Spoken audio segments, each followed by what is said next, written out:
In the heart of Nero's Rome, behind the opulent walls of the Palatine, a disturbing story was concealed, a place where power and perversity intertwined in a fatal dance. There, a young servant named Sporus, possessing exceptional beauty and delicate innocence, was suddenly torn from his simple life to be forged according to the emperor's twisted fantasy. Subjected to castration and forced to assume the role of a mad emperor's wife, he endured an existence of agony, converted into a living symbol to alleviate Nero's guilt.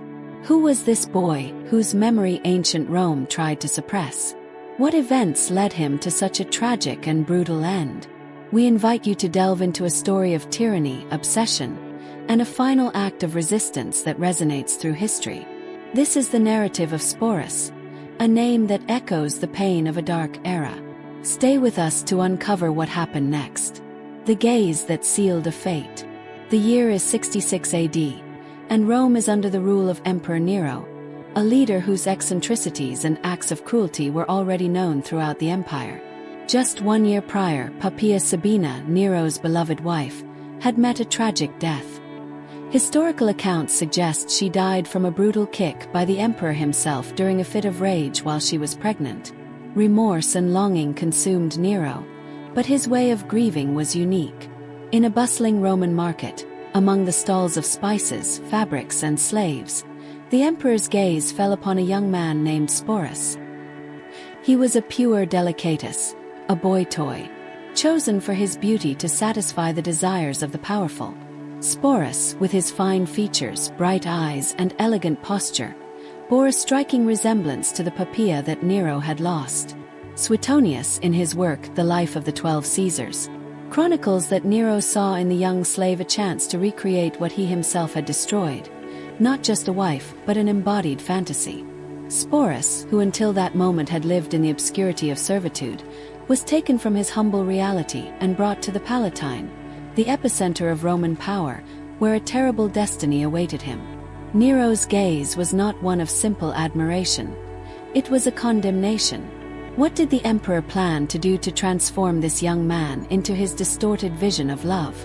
Discover what follows. The castration and the new identity. On the Palatine, far from public eyes, Nero executed a plan as perverse as his own mind. He ordered the castration of Sporus, a savage surgery performed without any pain relief, a common practice in ancient Rome to preserve the youthful appearance of slaves with specific roles. Cassius Dio, in his Roman history, details how Sporus's testicles were removed, destroying his manhood and turning him into a being who was no longer a man, yet not quite a woman. The physical pain, however, was only the beginning. Nero renamed him Sabina, a cruel allusion to Poppaea Sabina, and coerced him into assuming this new identity. Dressed in luxurious female linen garments, covered in shimmering jewels, gold necklaces, pearl earrings, and bracelets that jingled with every forced movement, Sporus was sculpted to become the personification of the deceased Empress. His hair was dyed, his skin treated with precious oils, and he was instructed to behave like a noble lady. In the year 67 AD, Nero took his obsession to another level, celebrating a public wedding ceremony. Sporus, wearing the crimson bridal veil, was presented at the altar with a symbolic dowry. As Rome watched, stunned by the spectacle of an emperor marrying a castrated young man, the populace murmured, torn between bewilderment and a dark fascination. And Sporus, now the Empress, remained silent, his soul fractured beneath the weight of the jewels. He had become a living emblem of imperial madness, a prize displayed to soothe Nero's guilty conscience. But how would Sporus cope with this life of humiliation and servitude? Follow along in the next part. The life of a puppet. Sporus's new existence as an empress was a dazzling facade that concealed profound anguish. He was carried in golden palanquins through the streets of Rome, receiving public kisses from Nero, who seemed to revel in displaying his trophy. Tacitus, in his Annals, mentions that Sporus was addressed with the titles of Domina and Empress, and even had a lady-in-waiting, Calvia Crispinilla, to manage his clothes and makeup. At lavish feasts, he sat beside Nero, dressed in purple silk with his hair adorned with flowers, while the emperor toasted his wife.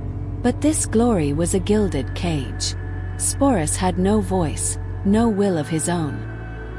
He was forced to smile while the court whispered, some with contempt, others with pity. Nero, in his obsession, saw the young man as a way to atone for his guilt, the guilt for Poppaea's death, for having annihilated what he loved most.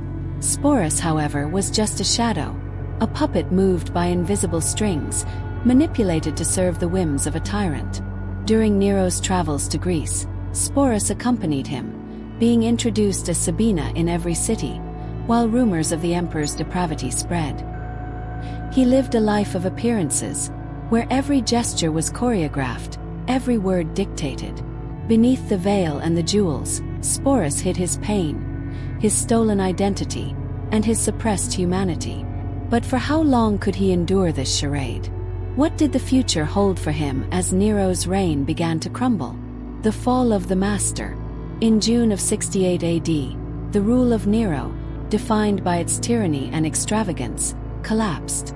After years of discontent, the Roman Senate declared him an enemy of the state, and the legions rebelled. Abandoned by almost everyone, the emperor fled Rome in desperation, accompanied by a few loyal followers, among them Sporus. Suetonius reports that Nero, in his final moments, lamented his own ruin, reciting lines of tragedy as he planned his death. Sporus, still in the role of his wife, was by his side, witnessing the downfall of the man who had ruined his life. In a makeshift hideout, Nero, with trembling hands, plunged a dagger into his own throat, ending his life with a cry of agony. Sporus was now free from his captor, but the freedom he might have dreamed of did not come. Instead, he was quickly taken by Nymphidius Sabinus, the Praetorian prefect who seized power after Nero's death. Nymphidius, an ambitious man, saw Sporus as a useful symbol to legitimize his authority, keeping him as a political trophy. But the chaos of the year of the four emperors in 69 AD did not stop there. After Nymphidius, Sporus passed into the hands of Otho, Nero's brief successor, who had also been married to Poppaea and saw in the young man a connection to the past. After Otho, it was Vitellius's turn, another fleeting emperor, who continued to use Sporus as a propaganda tool. Passed from one master to another like a relic, Sporus faced an endless servitude, his dignity crushed with each new lord. How could he escape this cycle of subjugation? The end of humiliation. In mid-69 AD, Sporus, now under the control of Vitellius, faced a new threat to his honor. Vitellius, a sadistic and decadent emperor, planned a public event that would be the pinnacle of his degradation. He determined that the castrated youth should enact the myth of the abduction of Proserpina, a Roman legend symbolizing the kidnapping and violence suffered by the goddess, in an arena with gladiators. The choice of role was not random. Sporus, who had gifted Nero a ring engraved with the image of Proserpina's abduction as an omen of his downfall, would now be forced to relive that myth in the flesh, before a crowd thirsty for spectacle. Cassius Dio recounts that the young man, less than 20 years old, could not bear the idea of another public defilement. He, who had already been stripped of his identity, his body and his freedom, decided he would not also lose what remained of his dignity. In a final act of defiance, Sporus obtained a dagger, perhaps hidden by a sympathetic servant, or perhaps stolen in a moment of carelessness. Alone in a dark room, he held the ring he had once given to Nero, the symbol of his own destruction, and plunged the blade into his own chest. The blood flowed slowly, staining the garments that had imprisoned him, and Sporus fell, ending a life of suffering with one last act of autonomy. His death was not celebrated, nor publicly mourned. He was just another slave discarded by an empire that consumed the defenseless. But what is the meaning of his sacrifice for history? The echo of suffering. The story of Sporus, though documented by historians like Suetonius, Tacitus, and Cassius Dio, is rarely highlighted in the records of ancient Rome. His name appears as a brief mention, a peculiar detail in the biography of Nero, a tyrant whom history has never absolved. However, Sporus is more than an addendum to the story of a despot. He was a victim of absolute power, a symbol of the human cost of imperial oppression. His beauty, which should have been a gift, became his curse by capturing the attention of an emperor who turned him into the object of his fantasy.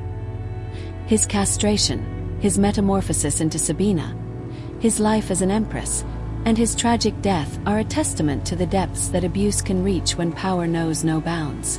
While Nero is remembered as an arsonist, a murderer, and a tyrant, Sporus remains a silent resonance, a young man whose final resistance, in choosing death over humiliation, reminds us of the strength that can emerge even in the most vulnerable. His story confronts us with the shadows of the past, forcing us to ask, how many other victims like Sporus have been forgotten? How many voices were never heard? The voice of the silenced. The tragedy of Sporus is not just a tale from Rome. It is a mirror for the abuses of power that still echo in our world. His life, cut short by tyranny, alerts us to the importance of defending the dignity of the vulnerable and amplifying the voices of those who have been silenced. How many other Sporuses has history buried? How many victims still bear the burden of oppressive power? Reflect on this as you explore more secrets of history.